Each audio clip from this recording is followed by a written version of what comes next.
The San Francisco Bay watershed was once a thriving ecosystem, full of marine life. It is still home to many different species: sea lions, otters, sharks, shellfish, fish, and whales.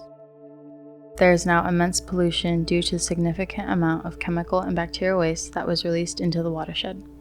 This pollution causes the marine life in the watershed to struggle as toxic algae blooms thrive.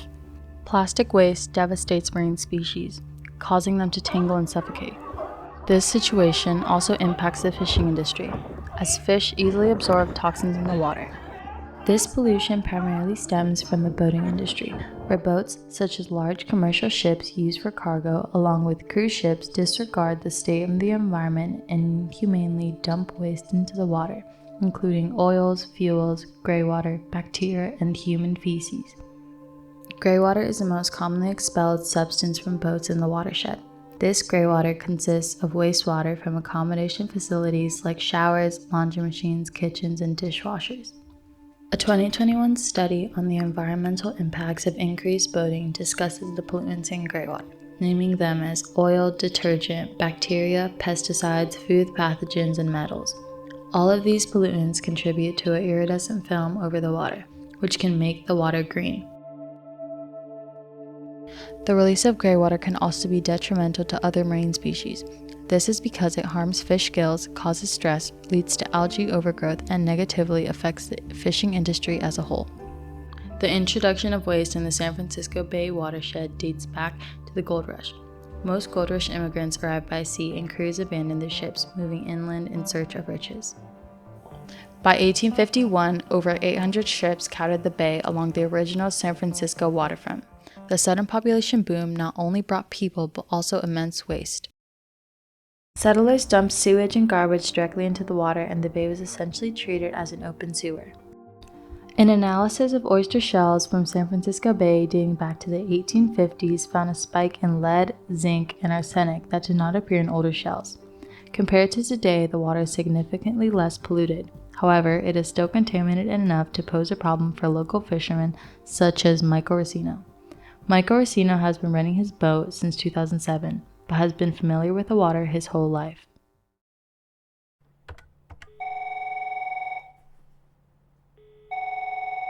My name is Michael Racino. My occupation is a charter boat captain on the fishing vessel Lovely Martha at a San Francisco Fisherman's Wharf. A couple years ago, the halibut, they had a really big juvenile die-off. So we're kind of seeing we actually seen a lot less halibut this year, and also too in the last couple seasons, the salmon season has been closed.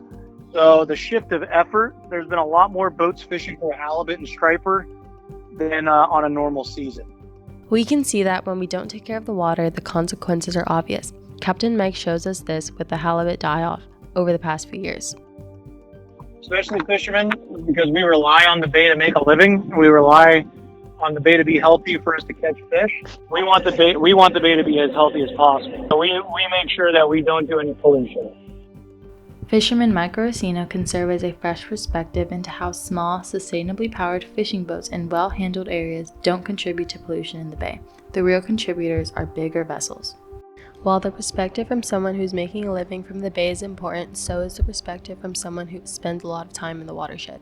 Mary Kerr is a biology teacher who works at Drew School, educating high schoolers about the specific effects of climate change and how we can help, with a special focus on ocean health.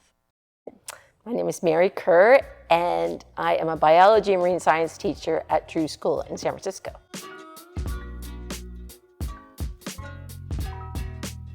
I grew up just across the bay in Marin County, and I'm a very keen swimmer of the ocean. That's where I love to swim. So I have noticed different trash and things like that. So probably about 4 years ago, I was swimming in Aquatic Park right here by Gary Deli Square. And it was a beautiful winter day, but it was right after a rain. And a couple days after I went swimming, I had a really bad ear infection. And they've learned that it was the cause, there was bacteria in the water. The bay is still pretty clean, but these are the things you can't see.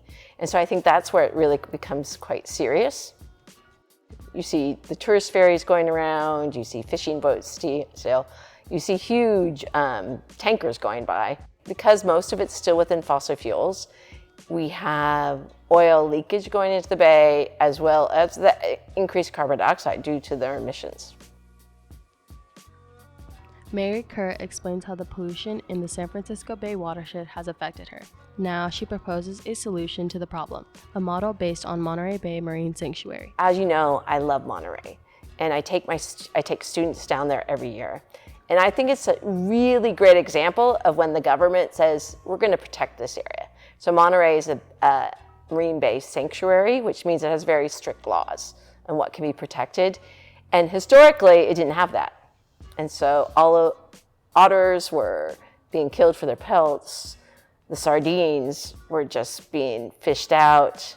And now they're saying, no, you can't do that. And so now when you go down there, you guaranteed to see a multiple of different marine mammals, which is a really key indicator of a really healthy environment. And what will really guarantee the health of San Francisco Bay would if we keep increasing that idea of protected areas, such as Rodeo Beach and such as Crissy Fields and such as Monterey Bay. The more areas that the government's saying these are special places, the better the bay will be. The Earth has a way of replenishing itself, but it also needs our help.